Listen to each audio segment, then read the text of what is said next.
For years, there was an old, abandoned train station that no one dared to enter. Located just outside the town, it stood decaying over rusting tracks. Its roof was caved in, its walls were covered in moss, and its broken windows gave the eerie impression that someone inside was watching. Due to strange incidents that had occurred there in the past, the townspeople had chosen to forget the station. But for Emma and her friends, it was the perfect setting for an adventure. Emma, a 12-year-old with an insatiable appetite for exploration, was the leader of their little group. Her friends Jack, Lily, and Ryan loved joining her on their escapades, even though they sometimes hesitated when things got spooky.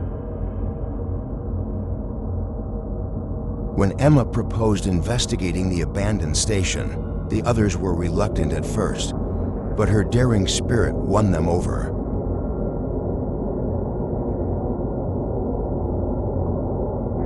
One autumn evening, they stood in front of the station, flashlights in hand.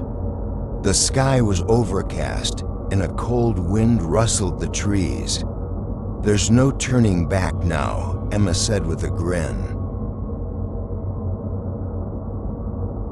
Inside, the creaky wooden floor was the only sound apart from the faint whistle of the wind. Dust coated everything like a thick blanket.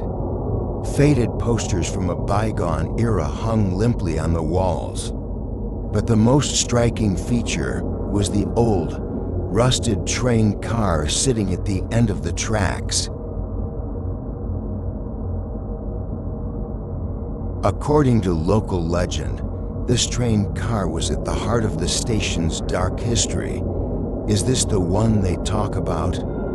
Lily asked, her voice quivering. "Yeah," Jack replied. "They say one night, the passengers in this car vanished. No one ever saw them again." Emma shrugged. "That's just a story. Let's see what's inside." Opening the train car door wasn't easy. The rusted hinges groaned loudly as Emma pushed it open. Inside, the air was colder and the atmosphere more unsettling. The seats were tattered and strange symbols were scrawled across the floor. But the most curious thing was a chest in the middle of the car. "What's this doing here?" Ryan wondered aloud. Emma approached the chest, brushing off the thick layer of dust. On its lid was an odd symbol, almost like a seal. "It looks like some kind of lock," she said. Lily stepped back. "I don't think we should touch it. It could be something bad." But Emma was determined. "It's just an old chest. Maybe there's something valuable inside." When she opened the lid, a sudden burst of icy air swept through the car. Inside, there was only a note: "You have set me free. It is too late now."